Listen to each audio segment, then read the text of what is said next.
السلام علیکم. بسم اللہ الرحمن الرحیم. الحمد للہ رب العالمین والصلاة والسلام علی رسول اللہ وعلی آلہ واصحابہ ومن تبعہم بإحسان الی یوم الدین. آج کے خطبے کا موضوع سیجعل لہم الرحمن ودا، یعنی ان قریب رحمان ان میں محبت پیدا کر دے گا، محبت ڈال دے گا. کن لوگوں میں؟ یہ سورہ مریم کی ایک آیت کا ایک حصہ ہے.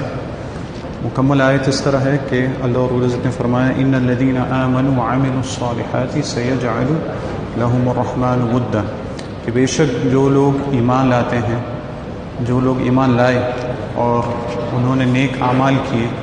اچھے اعمال کیے، سیجعل لہم الرحمن ودا، اللہ رب العزت ان کے آپس میں، ان کے بیچ میں محبت کو، پیار کو ڈال دے گا. اور ودا کا لفظ یہ ایک خاص قسم کا ہے. اس کا ایک معنی علماء نے یہ کیا ہے کہ آپس میں محبت بھی ہونا اور ایک دوسرے کو دیکھنے کی خواہش بھی ہونا، یعنی ملاقات بھی رکھنا، یعنی خاص قسم کی محبت. تو یہ تو اس آیت کا لفظی ترجمہ ہے کہ جو لوگ ایمان لائے اور نیک عمل کیے ان کے آپس میں محبت ہوگی، کیونکہ یہ اللہ اور عزت کی رحمت سے اللہ ان کے آپس میں محبت ڈال دے گا. لیکن جب اس پہ غور کیا جائے، یعنی صرف لفظی ترجمہ پڑھ لینا اتنا کافی نہیں ہے. قرآن مجید کو سمجھنے کے لیے چاہیے کہ تفسیر میں جائیں، اس کے معنی کو غور سے سمجھیں کہ ان چیزوں میں کن چیزوں کی مطلوب ہے. کیونکہ جب اس کا لفظی ترجمہ اگر ہم دیکھیں تو عام طور پہ ہر مسلمان کہے گا کہ یہ چیزیں تو ہم میں ہیں کہ ہم ایمان بھی لائے ہیں،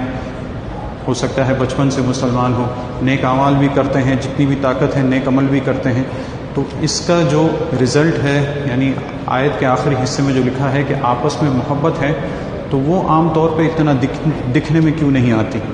جس طرح کہ اگر ہم اپنے اسلاف کو دیکھیں، صحابہ کرام کو دیکھیں، ان کے آپس میں جو محبت تھی، پیار تھا، ایک دوسرے کے اوپر جان چھڑکتے تھے، وہ چیز ہم میں کیوں نہیں دکھتی. حالانکہ اس آیت کے شروع میں جو آیا ہے اس کے اوپر ہر آدمی اقرار کرتا ہے کہ بھئی ہم ایمان لاتے ہیں اور ہم نیک عمل کرنے کا بھی دعویٰ کر رہے ہیں، لیکن یہ آگے والی چیز جس طرح سلف میں تھی ہم میں کیوں نہیں دکھتی.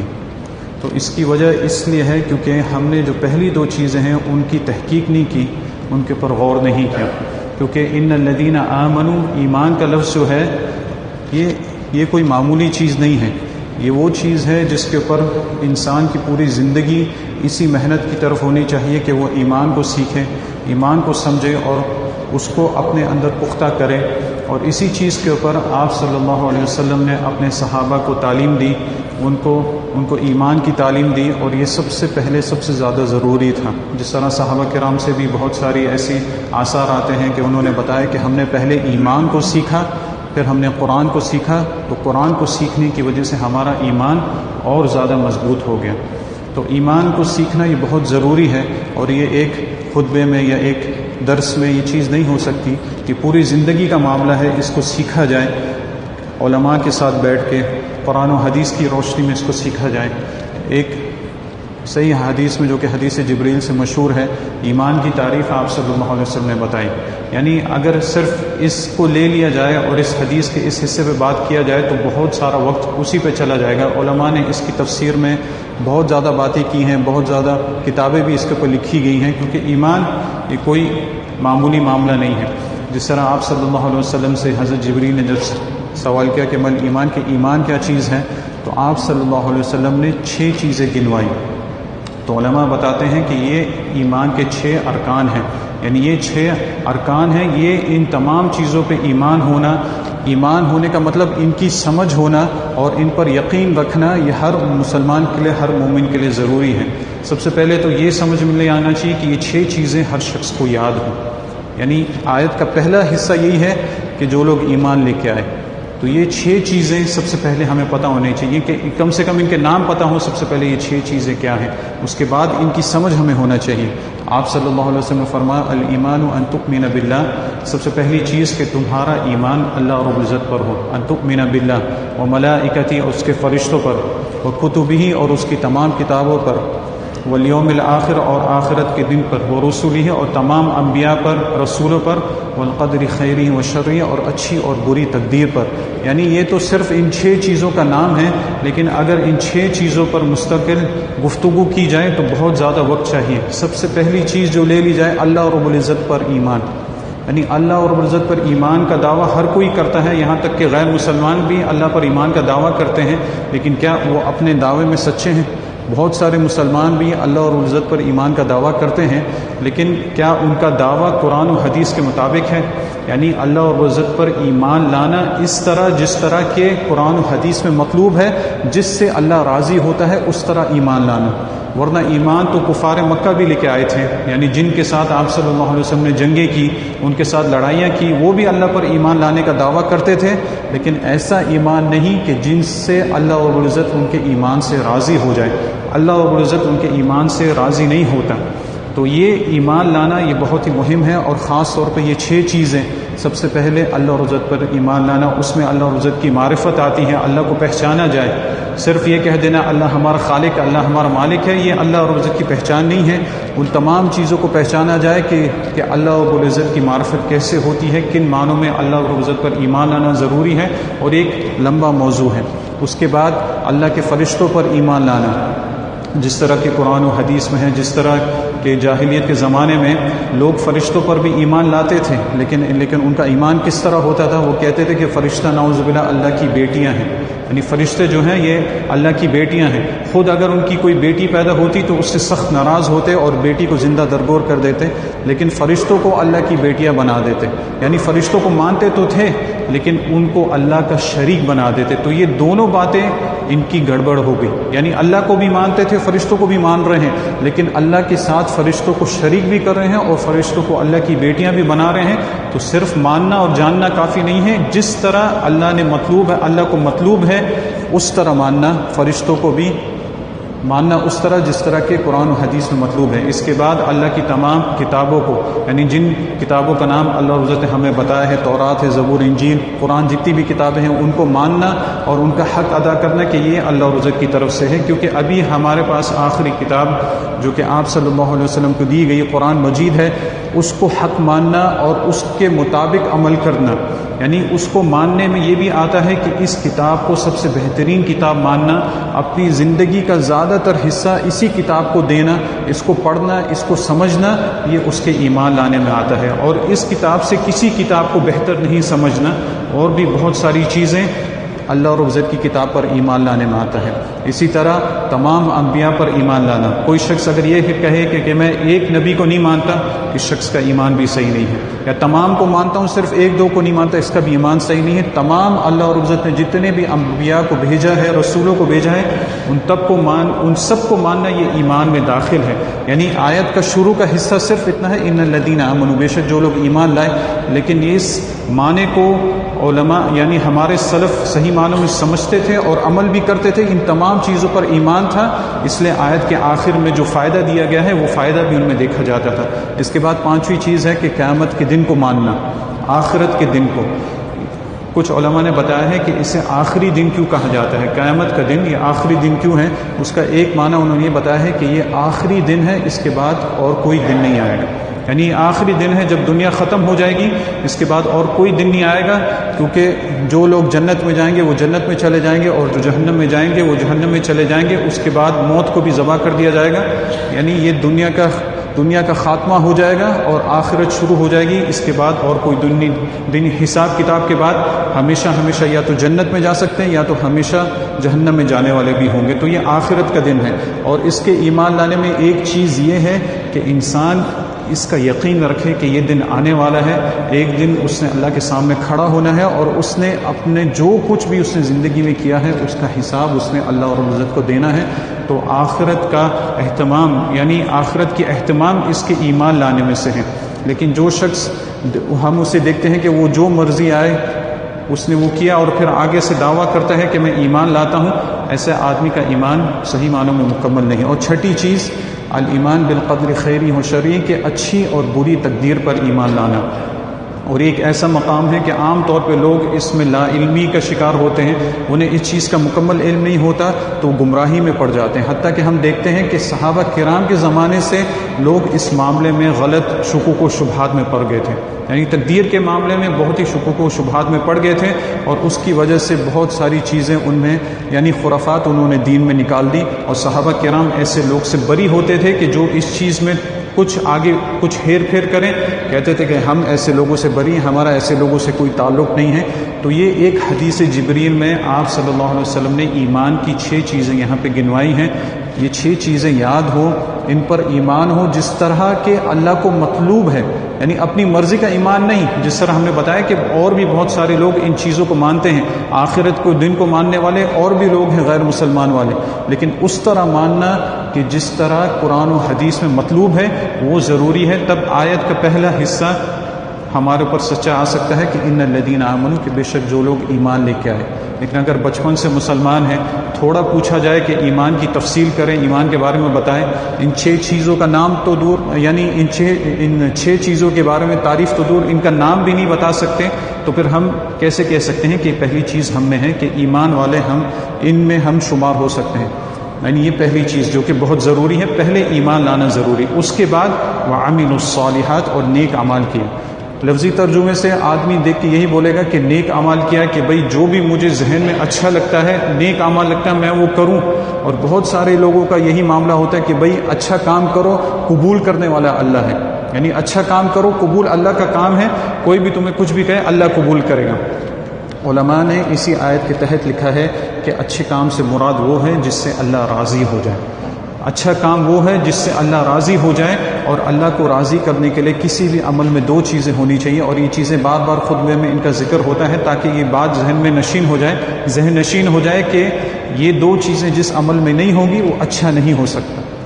چاہے آپ کو جتنا بھی اچھا لگتا ہو، لوگ آپ کی جتنی بھی تعریف کریں، کتنا ہی مجمع اس عمل کو کرنے کے لیے بیٹھا ہو، کیسے بھی لوگ بیٹھے ہوں، لیکن اگر یہ 2 چیزیں اس میں نہیں ہیں تو یہ عمل اللہ کے یہاں اچھا نہیں ہے، بلکہ عمل اللہ کے یہاں برباد ہے. جس طرح آپ اکثر جمعے کی نماز میں دوسری رکعت میں سورہ غاشیہ سنتے ہیں. سورہ غاشیہ میں یعنی تیسری چوتھی آیت میں کیا آتا ہے؟ وجوہ یومئذ خاشعہ، قیامت کے دن بہت سارے چہرے ذلیل ہوں گے، رسوا ہوں گے، یعنی جھکے ہوئے ہوں گے. اور یہ کن لوگوں کے چہرے ہوں گے؟ عاملۃ ناصبہ، وہ ایسے لوگ ہوں گے جو کہ عمل کر کر کے تھک گئے ہوں گے. یعنی بہت سارا عمل کیا ہوگا قیامت کے دن، لیکن اس کے باوجود ان کے چہرے قیامت کے دن ذلیل ہوں گے، اللہ اور عزت ان کے اعمال کو قبول نہیں کرے گا. کیوں؟ کیونکہ ان میں یہ 2 چیزیں نہیں پائی جاتی، اور یہ دونوں چیزیں ایک ساتھ ہونی چاہیے. اگر دونوں میں سے ایک بھی ہو تب بھی ان کا عمل برباد ہے، ان کا عمل قبول نہیں کیا جائے گا. تو سورہ غاشیہ میں ہر جمعے میں یہ قاعدہ آپ کو یاد دلایا جاتا ہے، عاملۃ ناصبہ، یعنی عمل کر کر کے تھک گئے ہوں گے، پوری زندگی عمل کیا ہوگا، اللہ ان کے عمل کو قبول نہیں کرے گا. جس طرح ایک روایت میں آتا ہے حضرت عمر رضی اللہ عنہ سے کہ حضرت عمر رضی اللہ عنہ ایک دفعہ کہیں سے ان کا گزر ہوا تو انہوں نے ایک بوڑھے شخص کو دیکھا جو کہ ایک عیسائی تھا، راہب تھا. تو حضرت عمر رضی اللہ عنہ نے اس کو آواز دی، یا راہب، یا راہب، دور سے اس کو آواز دی. جب اس شخص نے حضرت عمر کو دیکھا تو وہ بوڑھا ہو چکا تھا، اس کی آنکھیں بھی دھس چکی تھیں، یعنی ایک بہت اس کے اوپر حیت ایسی تھی کہ بالکل اس آیت کے مزاق میں لگ رہا تھا کہ آیت کہ وہ عمل کر کر کے تھک چکا ہے پوری زندگی. حضرت عمر رضی اللہ عنہ جب انہوں نے اس شخص کو دیکھا تو وہ رونے لگے. کسی نے ان سے سوال کیا، یا امیر المؤمنین ما یبکی کا من ھذا، آپ اس چیز سے کیوں رو رہے ہیں، یعنی اس شخص کو دیکھ کے کیوں رو رہے ہیں؟ تو حضرت عمر رضی اللہ عنہ نے یہی آیت پڑھی، عاملۃ ناصبہ، یہ ایسے لوگ ہیں جو عمل کر کر کے تھک جائیں گے، تصلی نارا حامیہ، انہیں دہکتی ہوئے آگ میں ڈال دیا جائے گا، ان کا کوئی عمل اللہ رب العزت قبول نہیں کرے گا. تو عامل الصالحات یعنی جو لوگ نیک عمل کرتے ہیں، یہ نہیں سوچیں کہ جو ہم سوچیں وہ اچھا ہے. 2 چیزیں، پہلی چیز جس طرح اس کا ذکر بار بار ہو چکا ہے، پہلی چیز اخلاص، یعنی آپ کا عمل اخلاص پر ہونا چاہیے، خالص اللہ رب العزت کے لیے ہو، 100% عمل اللہ رب العزت کے لیے ہو، اس میں 0.1% بھی یعنی کسی اور کو دکھانے کے لیے، کسی اور کے لیے وہ عمل نہ ہو. اگر ایسا ہوا تو یہ عمل برباد ہو جائے گا. 100% وہ عمل اخلاص کے لیے ہو، اور یہ بہت مشکل چیز ہے. یہ کوئی معمولی چیز نہیں، یہ بہت مشکل چیز ہے۔ آدمی ہمیشہ جو بھی عمل کرے اس میں خود غور کرے کہ میں کتنے اخلاص سے عمل کر رہا ہوں، میری نیت کتنا اللہ رب العزت کو راضی کرنے کے لیے ہے یا پھر کسی اور کو خوش کرنے کے لیے کہ کوئی اور میرے عمل کے بارے میں جان لے یا اس چیز کے بارے میں جان لے کہ میں عمل کر رہا ہوں تو اس سے مجھ سے راضی ہو جائے، مجھے کوئی دنیاوی فائدہ ہو یا پھر اور کچھ ہو۔ تو اخلاص یہ کوئی معمولی چیز نہیں ہے۔ جیسے ہمارے ایک سلف کا قول ہے کہ وہ کہتے تھے کہ میں نے اپنے نفس کے اوپر اتنی کوشش کسی چیز کے اوپر نہیں کی جتنا میں نے اخلاص کے اوپر کی، یعنی اپنے اندر اخلاص لانے کے لیے جتنا میں نے کوشش کی ہے اتنا اور کسی چیز کے ساتھ میں نے نہیں کی، یعنی اخلاص لانا بہت زیادہ مشکل ہوتا ہے، یہ پہلی چیز۔ اور دوسری چیز آپ صلی اللہ علیہ وسلم کی سنت کی مطابقت، یعنی جو عمل آپ صلی اللہ علیہ وسلم کی سنت کے مطابق نہیں ہے وہ عمل بھی اللہ کے ہاں قبول نہیں ہے، جس طرح اس کی بہت ساری حدیثیں آتی ہیں۔ تو علماء نے اس کی تفسیر میں یہی لکھا ہے کہ نیک عمل سے مراد وہ عمل جو اللہ کو راضی کرے، وہ عمل ہے جو خالصاً لوجہہ، خالص اللہ کو راضی کرنے کے لیے ہو، اور دوسری چیز یہ کہ وہ عمل آپ صلی اللہ علیہ وسلم کی سنت کے مطابق ہو۔ اگر ان دونوں میں سے ایک بھی چیز نہیں ہوئی، یعنی اخلاص ہے لیکن سنت نہیں ہے، یا تو سنت ہے اور اخلاص نہیں ہے، اگر دونوں میں سے ایک چیز بھی نہیں ہو تو ایسا عمل اللہ عز و جل اسے قبول نہیں کرتا۔ کوئی شخص یہ نہیں کرے، کوئی شخص بھی یہ نہ کہے کہ جیسے چاہے کرو، اللہ قبول کرنے والا نہیں۔ یہ قاعدہ اللہ رب العزت نے تمام لوگوں کے لیے رکھا ہوا ہے، ہر شخص کے لیے رکھا ہوا ہے، کوئی بھی اس سے مستثنیٰ نہیں ہے، کوئی بھی ایکسیپشن نہیں ہے۔ اگر ان میں سے ایک بھی چیز نہیں ہوئی، آپ کا یہ جملہ آپ کو کوئی فائدہ نہیں دے گا، وہ عمل برباد ہو جائے گا۔ تو اس لیے یہ پہلی دو چیزیں، ایمان کو سیکھنا اور پھر نیک عمل کو سیکھنا، اس کے بعد سیجعل لہم الرحمن ودا، اللہ رب العزت ان کے آپس میں پیار محبت کو ڈال دے گا۔ یعنی یہ فائدے ہوتے ہیں ایمان کے اور نیک اعمال کے کہ اللہ رب العزت ان کے آپس میں محبت کو ڈال دے گا۔ تو آپ خود دیکھیں گے کہ آپس میں ان کی کتنی محبت ہے، اور اس کی اگر زندہ مثالیں دیکھنی، یعنی جو صحیح معنوں میں مثالیں دیکھنی ہے، تو آدمی صحابہ کرام کے زمانے کو دیکھیں کہ ان کی آپس میں کتنی محبت ہوتی تھی، کتنا پیار ہوتا تھا، ایک دوسرے کے لیے اپنی جان بھی نچھاور کر دیتے، اپنا مال بھی دے دیتے تھے، کتنا محبت، کیونکہ یہ دونوں چیزیں ان میں پائی جاتی تھی، صحیح معنوں میں ایمان کی تحقیق اور صحیح معنوں میں نیک عمل کرنا۔ لیکن اس سے بھی زیادہ فائدے والی چیز یہ ہے کہ لوگوں کے دلوں میں محبت تو بعد میں آئے گی، لیکن اس سے بھی زیادہ اہم چیز یہ ہے کہ اللہ رب العزت اس بندے سے محبت کرے، کیونکہ اللہ رب العزت جب کسی بندے سے محبت کرے گا تب اس کی محبت لوگوں کے دلوں میں بھی آ جائے گی۔ تو ایمان اور نیک عمل کا سب سے بڑا فائدہ جو ملے گا کہ اللہ اور عزت کے محبوب ہم بن جائیں گے۔ جب اللہ کے محبوب بن گئے تب اللہ رب العزت تمام لوگوں کے دلوں میں بھی اس کی محبت کو ڈال دے گا، آسمانوں والوں کے دلوں میں بھی اور زمین پر بھی، ہر جگہ اس کی محبت کا اعلان ہوگا۔ جس طرح صحیح حدیث سے وارد آتا ہے کہ آپ صلی اللہ علیہ وسلم نے فرمایا ان اللہ اذا احب عبدا نادى جبریل، کہ جب اللہ رب العزت کسی بندے سے محبت کرتا ہے تو جبریل علیہ السلام کو پکارتا ہے، یعنی اللہ رب العزت اپنے فرشتوں سے بات کرتا ہے، جبریل علیہ السلام کو بلاتا ہے اور اس سے کہتا ہے انی قد احببت فلان، کہ میں بے شک فلان بندے سے میں محبت کرنے لگا ہوں، فاحب، تو تو بھی اس سے محبت کر۔ یعنی اللہ رب العزت اعلان کرتا ہے کہ میں اس بندے سے محبت کرنے لگا ہوں تو تو بھی اس سے محبت کر، کیونکہ جبریل علیہ السلام جو ہیں یہ فرشتوں کے سردار ہیں، سب سے پہلے یہ خبر انہیں دی جاتی ہے تاکہ آگے پہنچائے۔ تو جبریل علیہ السلام کو حکم دیا جاتا ہے فاحب، تو تو بھی اس سے محبت کر، فیحبہ جبریل، تو جبریل بھی اس سے محبت کرنے لگتے ہیں۔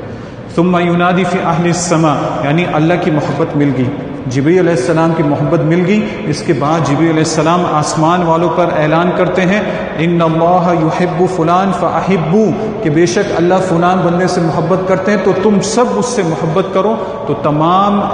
آسمان والے اس سے محبت کرنے لگتے ہیں۔ جتنے بھی آسمان میں مخلوق ہے اللہ رب العزت کی، اور لا تعداد ہے، ہمیں اتنا علم نہیں ہے، لیکن ہمیں اتنا علم ہے، احادیث سے پتہ چلتا ہے کہ بہت سارے اللہ رب العزت کے جو فرشتے ہیں وہ سب اس بندے سے محبت کرتے رہتے ہیں۔ ثم یودع له القبول فی الارض، اس کے بعد زمین والوں میں بھی اس کی محبت کو اتار دیا جاتا ہے۔ یعنی اتنا بڑا انعام کہ آسمان میں سب سے پہلے اللہ اور عزت کی محبت اس شخص کو مل گئی، پھر فرشتوں کے سردار جبریل علیہ السلام کی محبت مل گئی، پھر آسمان والوں میں اعلان کر دیا گیا کہ ان کی محبت بھی اس کو دے دی گئی، اس کے بعد زمین میں بھی اس کی محبت اللہ اور عزت نے دنیا والوں میں بھی اس کی محبت کو اتار دیا۔ لیکن اس کے برعکس اگر کوئی ایمان کی تحقیق نہیں کرتا اور عمل صالح کی تحقیق نہیں کرتا اور وہ ایسے کام کرتا رہتا ہے جو اللہ کو ناراض کرنے والے ہوں، تو اس کے برعکس ہے، اسی حدیث میں آگے یاد ہے کہ ان اللہ اذا ابغض کہ اللہ رب العزت اگر کسی بندے سے ناراض ہو جاتا ہے، کسی بندے سے نفرت کرنے لگتا ہے، کسی سے ناراض ہو جاتا ہے اللہ رب العزت کو، پھر اللہ رب العزت جبریل کو بلاتے ہیں اور پھر جبریل کو یہ اعلان کرتے ہیں کہ اللہ رب العزت اس بندے پہ ناراض ہیں، فَأَبْغِضْهُ، تو بھی اس سے ناراض ہو جا، کہ اس بندے سے تو بھی ناراض ہو جائے۔ تو جبریل علیہ السلام بھی اس سے ناراض ہو جاتے ہیں، اور جتنے بھی آسمان والے ہیں ان میں بھی اعلان کر دیا جاتا ہے کہ سب اس سے ناراض ہو جاؤ کیونکہ اللہ اس سے ناراض ہے، اور پھر اس کی ناراضگی جو ہے، کراہیت جو ہے زمین والوں پہ بھی اتار دی جاتی ہے، تو تمام زمین والوں کے دلوں میں بھی اس کے لیے نفرت آ جاتی ہے۔ تو یہ چاہیے کہ اللہ عزت کی محبت کی طرف جائیں، ایمان کی تحقیق کریں اور عمل صالح کی تحقیق کریں۔ یہ حدیث ایک دوسرے الفاظ میں اس طرح بھی آتی ہے کہ جب کوئی بندہ اللہ عزت کی رضامندی کی طرف جاتا ہے تو اللہ عزت جبریل علیہ السلام کو بلا کے کہتے ہیں کہ یہ فلاں بندہ یہ کوشش کرتا رہ رہا ہے کہ یہ مجھے راضی کر دے، یہ میری رضامندی کی تلاش کر رہا ہے، تو میں اس سے راضی ہو گیا، تو اس سے راضی ہو جا۔ تو جبریل علیہ السلام راضی ہو جاتے ہیں۔ اس کے بعد حملۃ العرش، جن فرشتوں نے عرش کو اٹھایا ہوا ہے، وہ یہ بات کہتے ہیں کہ اللہ اس سے راضی ہو گیا، اور جو ان کے آس پاس فرشتے ہیں وہ بھی یہ بات کہتے ہیں کہ اللہ اس سے راضی ہو گیا۔ پھر زمین تک اس کی بات پہنچا دی جاتی ہے، زمین کے لوگوں میں اس کی بات کو پہنچا دیا جاتا ہے کہ اللہ رب العزت اس بندے سے راضی ہو گیا، اللہ کی محبت اس بندے کے اوپر لازم ہو گئی۔ اور حملۃ العرش یہ بہت ہی عظیم الشان، یہ بہت ہی عظیم فرشتے ہیں، یعنی یہ کتنے بڑے فرشتے ہیں جنہوں نے عرش کو اٹھا رکھا ہے۔ یعنی اللہ رب العزت اس چیز کا محتاج نہیں ہے کہ اللہ رب العزت کے عرش کو کوئی اٹھائے، لیکن اللہ کی حکمت ہے، اللہ نے فرشتوں کو بھی بنایا، عرش کو بھی بنایا ہے، لیکن اللہ نہ فرشتوں کا محتاج ہے نہ ہی عرش کا محتاج ہے۔ لیکن یہ جو جنہوں نے عرش کو اٹھایا ہے یہ بہت ہی عظیم فرشتے ہیں، اور صحیح احادیث سے ثابت ہوتا ہے کہ کتنے بڑے فرشتے ہیں۔ تو یہ بھی یہ اعلان کرتے ہیں کہ اللہ اس بندے سے راضی ہو چکا ہے۔ اسی لیے خطبے میں بعد میں کچھ ایسے خاص اعمال بتائے گئے جن میں محبت کا پیغام ہے، یعنی جب آدمی یہ اعمال کرتا ہے، کیونکہ آیت میں تو آپ نے ایک قسم کا عام حکم سیکھ لیا کہ جو لوگ ایمان لاتے ہیں صحیح معنوں میں اور جو نیک عمل کرتے ہیں، عمل صالح کرتے ہیں، تو ان کے لیے آپس میں محبت ہوگی۔ تو عمل صالح میں بہت ساری چیزیں آ جاتی ہیں، لیکن کچھ ایسے اعمال ہیں کہ عام طور پہ ہم ان میں کوتاہی کرتے ہیں اور ان کی وجہ سے ہمارے آپس میں محبت پیدا ہو سکتی ہے۔ تو ہمیں چاہیے کہ ان اعمال کو زیادہ سے زیادہ کریں تاکہ مسلمان معاشرے میں آپس میں ایک دوسرے سے محبت ہو۔ ان میں سے ایک عمل یہ ہے کہ سلام کو عام کیا جائے، آپس میں مسلمان بھائی جب ملیں ایک دوسرے کو سلام کریں۔ اسی طرح خواتین جب آپس میں ملیں تو ایک دوسرے کو سلام کریں، لیکن مسلمان مرد اگر کسی غیر خواتین کو دیکھے تو ان کو سلام نہ کریں، کیونکہ وہاں پہ فتنے کا ڈر ہو سکتا ہے، اس لیے علماء نے ایک چیز سے منع کیا ہے۔ لیکن جب اپنے مسلمان بھائیوں سے ملیں تو چاہیے کہ آپس میں سلام کریں۔ جس طرح ایک حدیث میں آتا ہے، آپ صلی اللہ علیہ وسلم نے فرمایا، لا تدخلوا الجنۃ حتی تؤمنوا، تم لوگ اس وقت تک جنت میں داخل نہیں ہو سکتے جب تک کہ ایمان نہیں لے آئے، جب تک ایمان نہیں لے کے آتے تب تک جنت میں داخل نہیں ہو سکتے۔ وَلَا تُؤْمِنُوا حَتَّى تَحَابُّوا، اور اس وقت تک ایمان نہیں لا سکتے جب تک کہ آپس میں محبت نہیں کر لو، یعنی جنت نہیں جا سکتے جب تک ایمان نہیں لے کے آؤ، ایمان نہیں لا سکتے جب تک کہ آپس میں تمہاری محبت نہ ہو جائے ایک دوسرے سے۔ پھر آپ صلی اللہ علیہ وسلم نے فرمایا، اولا ادلکم علی شیء اذا فعلتموہ تحاببتم، کیا تمہیں میں ایسی بات نہ بتا دوں کہ اگر تم وہ کام کرنے لگو تو آپس میں تمہاری محبت پیدا ہو جائے، آپس میں ایک دوسرے سے محبت کرنے لگو۔ آپ صلی اللہ علیہ وسلم نے فرمایا، افشوا السلام بینکم، آپس میں سلام کو عام کرو، یعنی جب بھی آپس میں ملو ملاقات ہو تو سلام کو عام کرو، اس سے تمہاری محبت آپس میں ہو جائے گی۔ جب محبت ہو جائے گی تو تم ایمان والے ہو جاؤ گے، جب ایمان والے ہو جاؤ گے تو تم جنت میں داخل ہو سکتے ہو۔ تو یہ ایک عمل ہے کہ آپس میں محبت کو عام کرنے کے لیے چاہیے کہ سلام کو عام کریں۔ اور سلام، جس طرح پہلے بھی بات ہو چکی ہے، سلام کا مطلب ہے منہ سے السلام علیکم کہنا یا پھر السلام علیکم ورحمۃ اللہ وبرکاتہ، یعنی مکمل یہ والے الفاظ منہ سے ان کو ادا کرنا، کیونکہ بہت سارے لوگوں میں غلطی ہے کہ آپس میں ایک شخص آپس میں گزر رہے ہوں گے، یہ شخص بھی ہاتھ دکھائے گا، دوسرا بھی ہاتھ دکھائے گا، منہ سے کچھ بھی نہیں بولیں گے، اسے سلام نہیں کہتے، اور یہ مسلمانوں کا طریقہ بھی نہیں ہے۔ جب اتنے نزدیک سے آپ گزر رہے ہیں، پہلی بات تو یہ کہ آپ منہ سے اپنے بھائی کو سلام کہیں، اور اگر وقت ہے تو ساتھ میں مصافحہ کر لیں، ہاتھ ملا لیں، یہ اور بھی بہتر ہے۔ لیکن صرف ہاتھ دکھا لینا اور اپنی زبان سے کچھ بھی نہیں کہتے، آپ نے اپنے بھائی کو سلام نہیں کیا، آپس میں آپ دوسروں کا سلام نہیں ہوا۔ اور یہ ہاتھ دکھانے کا رواج پتہ نہیں کہاں سے آ گیا. یہ ہاتھ دکھانا صرف احادیث میں اس وقت ثابت ہوتا ہے جب کوئی آپ سے دور ہو تو آپ منہ سے بھی زبان سے بھی سلام کہیں, اور اگر آپ کو ڈر ہے کہ میرے الفاظ اس تک نہیں پہنچے تو آپ ہاتھ بھی دکھا دیں کہ میں نے سلام کہہ دیا ہے اور ہاتھ سے اس کا اشارہ بھی کر دیا آپ نے. لیکن اگر آپ صرف اشارہ کرتے ہیں اور منہ سے کچھ نہیں کہتے, زبان سے کچھ ادا نہیں کرتے, تو آپ نے سلام نہیں کیا. اور یہ سلام بہت ہی پیارا کلمہ ہے, اس کے بہت زیادہ فوائد ہیں. سب سے زیادہ یہ انسان خود ہی یہ چیز کو دیکھتا ہے کہ اگر اس کی کسی شخص کے ساتھ ناراضگی ہے یا پھر کوئی اور بات ہے, اگر وہ اسے کبھی راستے میں دیکھ لے اور دونوں کے دل میں کوئی بات ہو, صرف وہ السلام علیکم اگر کہہ دے تو خود آدمی اس چیز کو مشاہدہ کرتا ہے کہ اس کے دل سے کچھ نہ کچھ یہ چیز نکل جاتی ہے, دل کچھ حد تک صاف ہو جاتا ہے. اس لیے آپ صلی اللہ علیہ وسلم فرمایا افشوا السلام بینکم, آپس میں سلام کو عام کرو, یہ تمہارے بیچ میں آپس میں محبت کا باعث بنے گا, تمہیں آپس میں محبت ہوگی.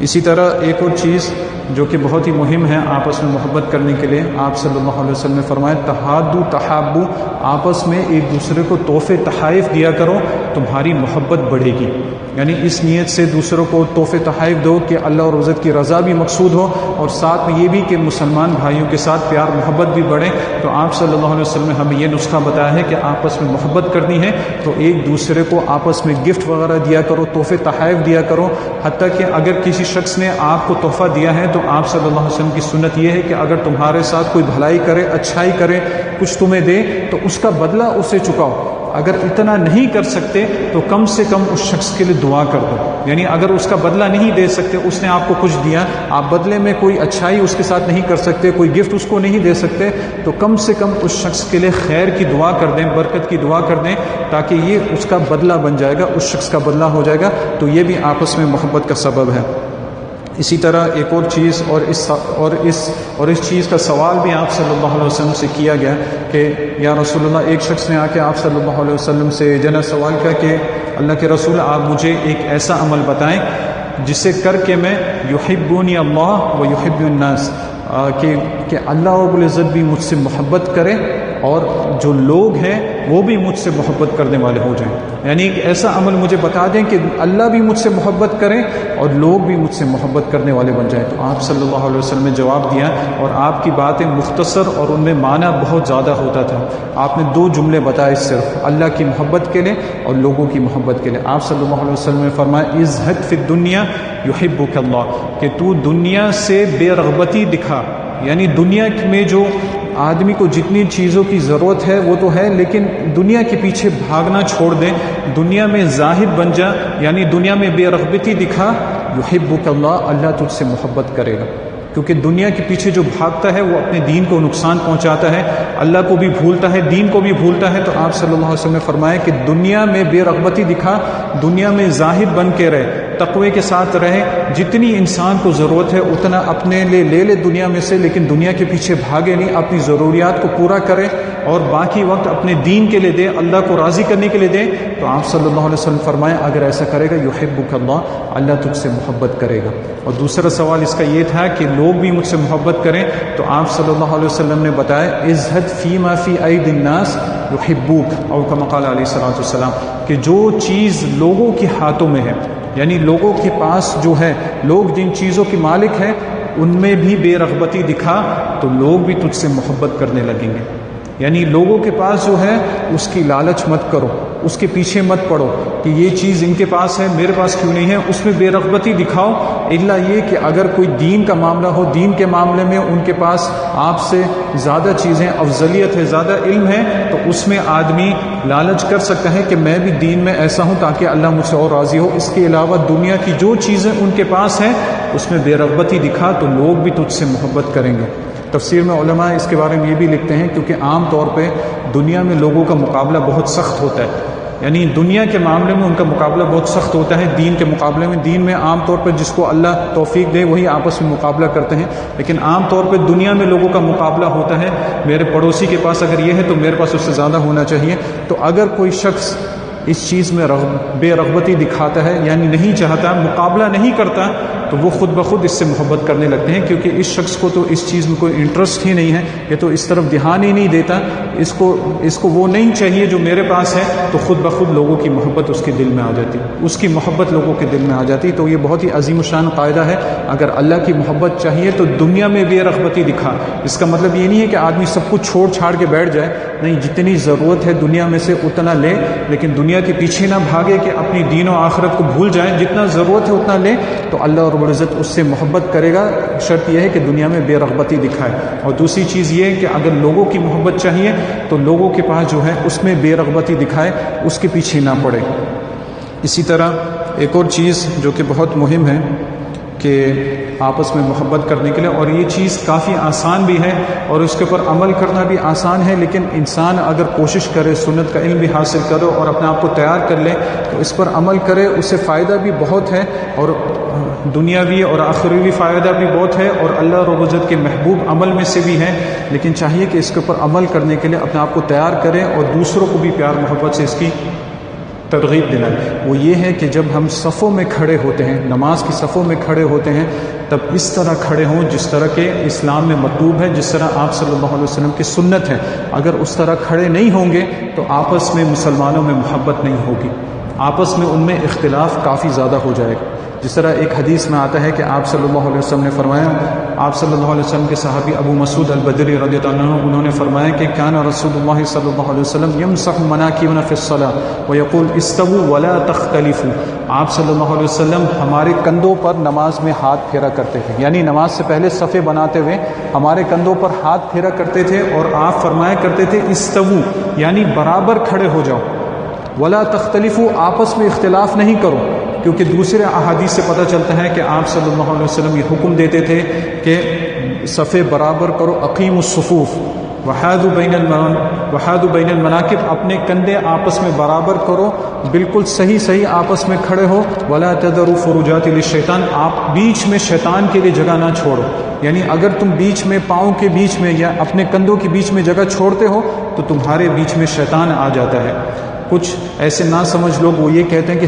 شیطان ہمارے بیچ میں کیوں آتا ہے، اوپر سے کیوں نہیں آ سکتا، نیچے سے کیوں نہیں، دوسری طرف سے کیوں نہیں آ سکتا۔ یہ ایسا شخص ہے جس کو دین کے بیسک کی بھی کوئی علم نہیں ہے۔ آپ صلی اللہ علیہ وسلم کی حدیث کے سامنے اپنی عقل لگانا یہ بے وقوفی ہے۔ جب آپ صلی اللہ علیہ وسلم نے کسی چیز کے بارے میں علم دے دیا، اس کو سمجھو، اس کے مطابق عمل کرو۔ کیا تم اللہ کے رسول سے زیادہ علم والے ہو کہ آپ صلی اللہ علیہ وسلم کی احادیث پر اعتراض کرتے ہو؟ جب آپ صلی اللہ علیہ وسلم نے کسی چیز کے بارے میں بتا دیا تو ہمیں فوراً بولنا چاہیے سمیعنا واطعنا۔ آپ نے اگر کہہ دیا کہ شیطان بیچ میں آتا ہے تو ہمارا ایمان ہے کہ شیطان بیچ میں آتا ہے، اور ہمیں اس کے مطابق عمل کرنا ہے تاکہ شیطان مسلمانوں کے بیچ میں، بھائیوں کے بیچ میں نہ آ سکے۔ تو آپ صلی اللہ علیہ وسلم اپنے صحابہ کے کندھوں پر ہاتھ پھیرتے تھے تاکہ کندھے بھی برابر ہوں، آپس میں پاؤں بھی ملے ہوں، جڑ کے کھڑے ہوں، تاکہ آپس میں شیطان کے لیے کوئی بھی جگہ نہ چھوڑیں کہ مسلمانوں کے بیچ میں وہ داخل ہو سکے۔ اور آپ صلی اللہ علیہ وسلم حکم دیتے تھے استووا، برابر کھڑے ہو جاؤ، ولا تختلفوا، اور آپس میں صفیں گڑبڑ نہ کرو، اختلاف نہ کرو، نہیں تو اس کا بدلہ تمہیں کیا ملے گا؟ فتختلف قلوبکم، تمہارے دل آپس میں اختلاف ہو جائیں گے۔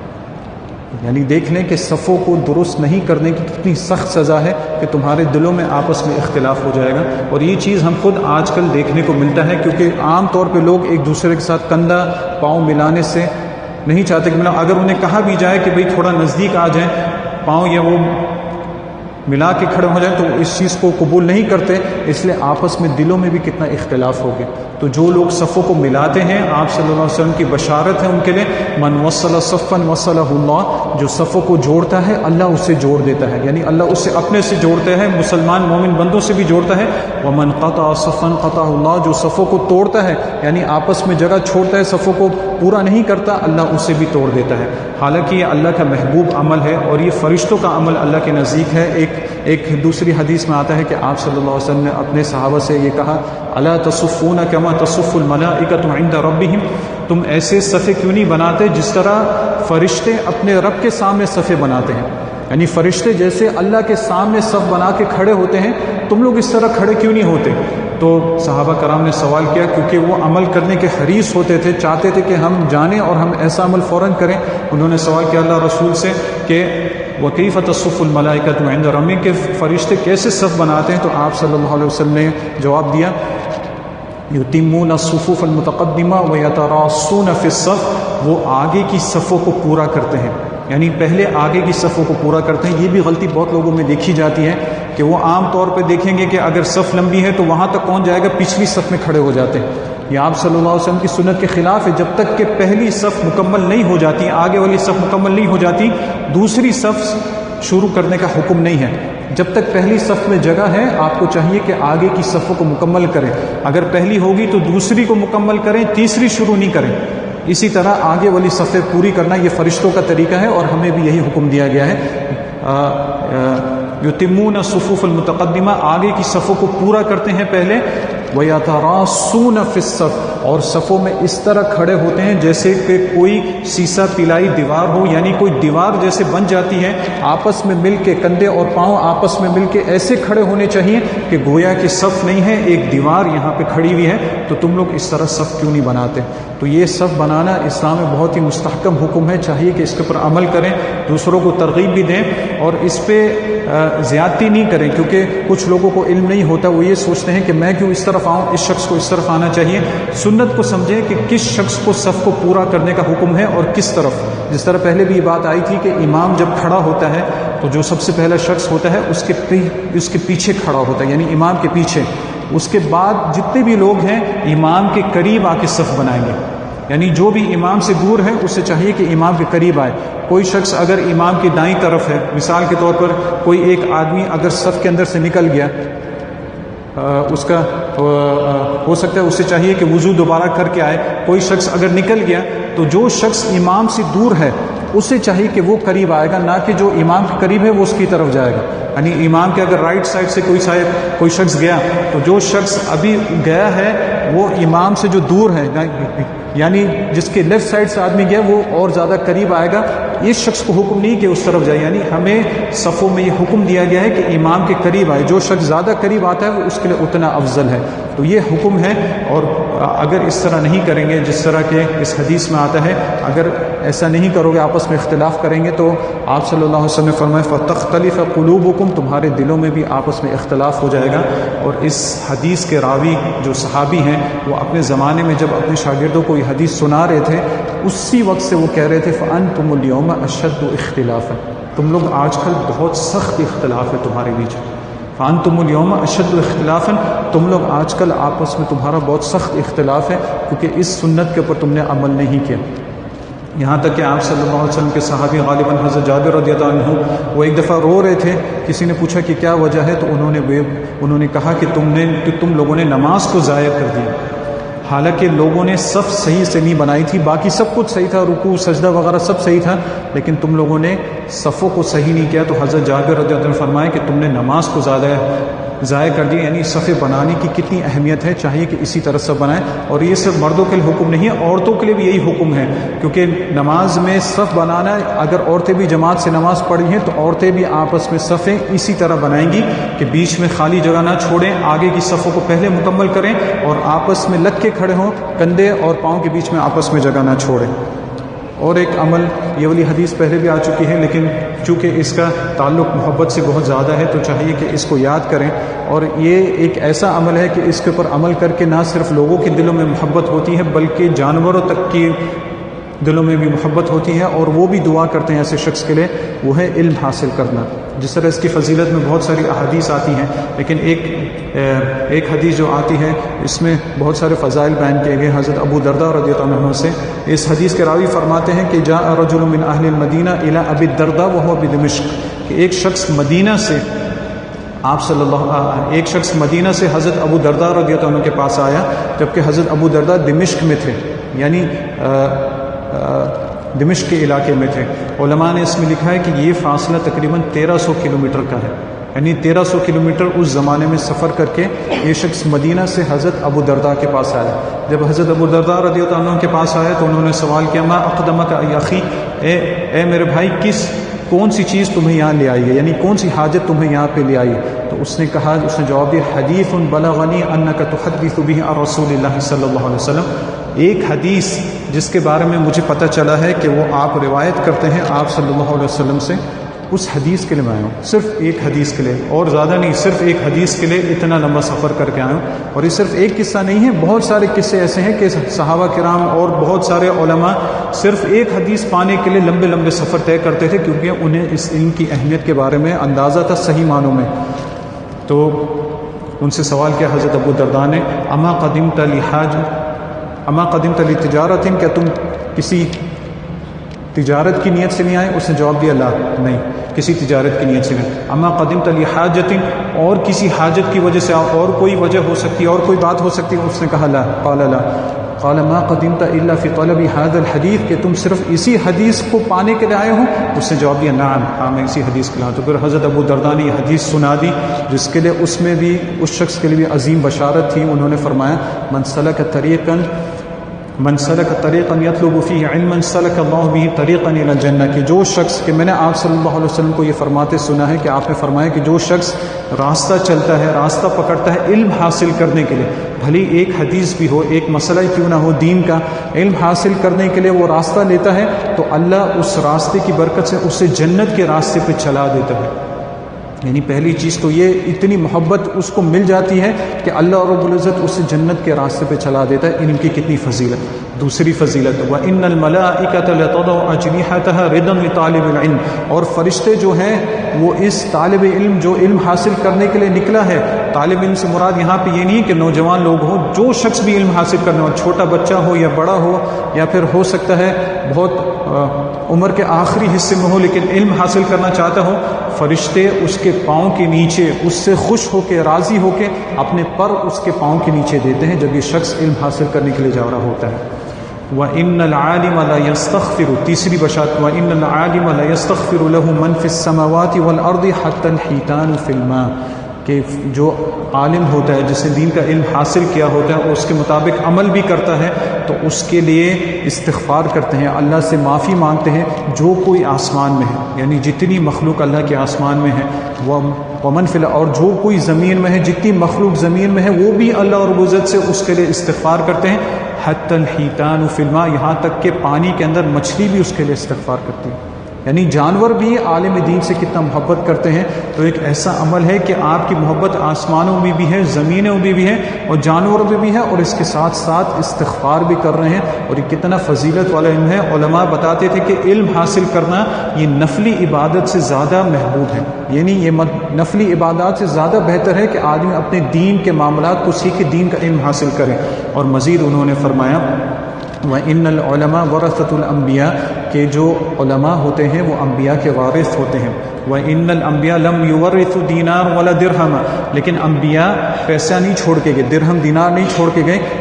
انما ورثوا العلم، وہ جو چھوڑ کے گئے ہیں وہ علم چھوڑ کے گئے ہیں۔ فمن اخذ به اخذ بحظ وافر، جس نے انبیاء کی وراثت لے لی یعنی علم کو لے لیا، انہوں نے بہت بڑا حصہ لے لیا، کیونکہ مال دولت یہ کب تک چلے گا؟ 60 سال 70 سال اس کے بعد ختم ہو جائے، لیکن علم ختم نہیں ہوتا۔ علم یہ قیامت تک چلتا رہے گا، پوری زندگی جب تک یہ علم اس کا ہے، اس کا فائدہ اسے پہنچتا رہے گا، اور آخرت میں کتنا اس کو ثواب ملے گا اس علم کی برکت سے۔ دنیا میں تو فوائد آپ نے سن لیے کہ زمین و آسمان میں سب اس کے لیے استغفار کر رہے ہیں، پانی کی مچھلی بھی استغفار کر رہی، فرشتے اس کے نیچے پر بچھا رہے ہیں، اور اس کا علم اس کے مرنے کے بعد بھی چلتا رہے گا۔ اگر کسی اور کا وارث بنتا ہوتا تو بہت خوش ہو جاتا کہ اس کے پاس اتنا مال ہے، لیکن یہ زیادہ دن نہیں رہتا، ختم ہو جاتا۔ لیکن انبیاء کا وارث جو بنتا ہے، انبیاء کا حصہ جو لیتا ہے، وہ علم لینے والا ہوتا ہے، اور یہ بہت بڑا حصہ، جس طرح آپ سے اخذ بحظ وافر، بہت بڑا حصہ اس شخص کو مل گیا۔ تو یہ تمام ایسے اعمال تھے کہ ہمیں چاہیے کہ انہیں یاد کریں اور اپنی زندگی میں لے کے آئیں تاکہ مسلمانوں میں آپس میں محبت ہو۔ لیکن قرآن کی جو آیت شروع میں پڑھی گئی سورہ مریم کی، چاہیے کہ اس پہ غور کریں، کیونکہ قرآن مجید کی جو آیات ہیں ان کی تفسیر، ان کو سمجھنا، ان کو صحیح معنوں میں مفہوم میں سمجھنا بہت ضروری ہے۔ صرف لفظی ترجمہ پڑھ لینا کافی نہیں ہے، کیونکہ لفظی ترجمے سے پورا معنی ذہن میں نہیں آتا، اس لیے چاہیے کہ سورہ مریم کی اس آیت کو یاد کریں، اور اس کے تحت بہت ساری باتیں لکھی ہوں گی، ان کو اپنے اندر لے کے آئیں تاکہ آپس میں مسلمانوں میں محبت اور پیار ہمیشہ برقرار رہے۔ اللہ عز و جل سے دعا ہے اللہ ہمیں نیک عمل کی توفیق عطا فرمائے۔